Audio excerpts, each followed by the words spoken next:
I am your friend, Dr. Charles Apoki. I want to look at the 5 generational rule vis-a-vis prosperous families and dysfunctional families. There are families that have maybe 3 or 4 branches, and then you will see one lineage will not be doing well, and another lineage in the same big family will be doing well. In a community, you will see some families doing well, another family is not doing well. I want to look at 5 generational rules that affects families and how you can shape your children to the 5th generation. I want to start by looking at the family of Jonathan Edwards. Jonathan Edwards lived between 1703 and 1758. He died quite early because he had immunization for smallpox and he reacted to it and died. Jonathan Edwards was the president of Princeton College. He married Sarah Edwards in 1727. He entered Princeton University. He entered Yale University at the age of 13. I'm talking about 17 something. At the age of 13, he was very, very brilliant. So he had good genes. Sarah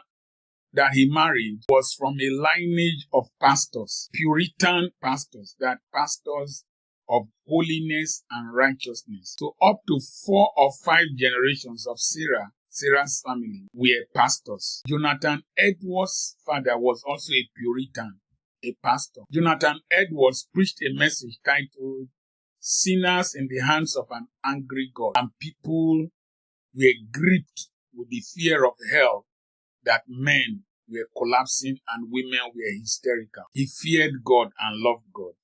Same thing with his wife. Now, after 150 years, somebody called Winship, A.B. Winship, did a study to trace the descendants of Jonathan Edwards compared to the descendants of a man called Max Jukes. When they did the genealogy of Jonathan Edwards, they found out that he had one U.S. vice president called Aaron Burr. He had one dean of a law school as his descendant. He had one dean of a medical school as his descendant. He had 3 U.S. senators, 3 governors, 3 mayors, 13 college professors, 13 college presidents.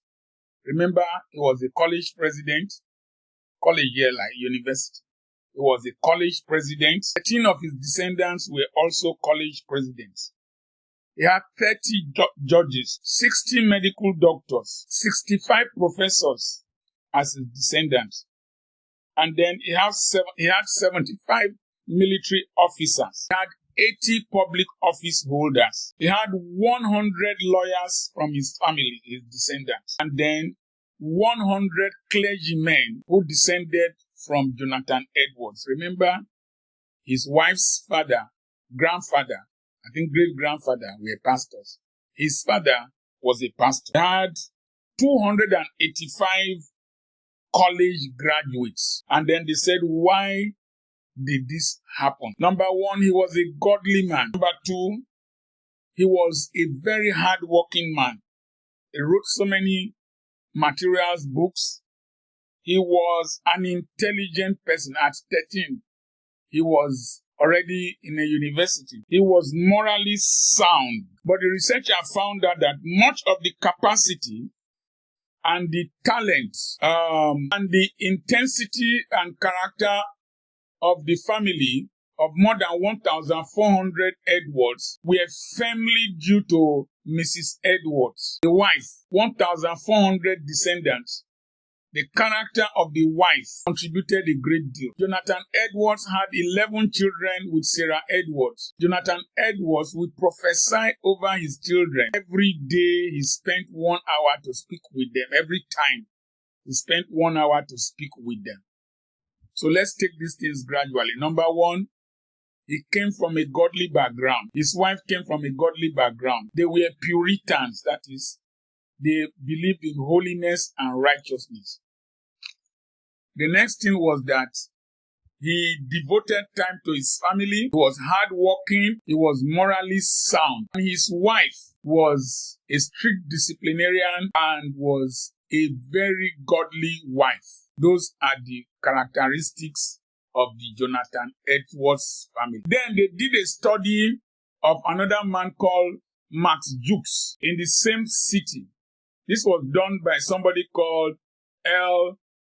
Dugdale in 1877. They found out that out of 42 different men in New York prisons, they belonged to his family. 75 were murderers out of his 120 descendants. 60 were thieves. 190 were prostitutes. 150 were other convicts. And 310 were paupers. 440 of them were physically wrecked by addiction to alcohol. And 300 of them died prematurely. Now, here is the principle of the 5-generation rule. It says that how a parent raises their children, or how a parent raises their children, I don't know if that grammar is correct, through the love they give, through the values they teach, the emotional environment they grow up in, and then the education they offer will influence not only the children, but will affect 4 generations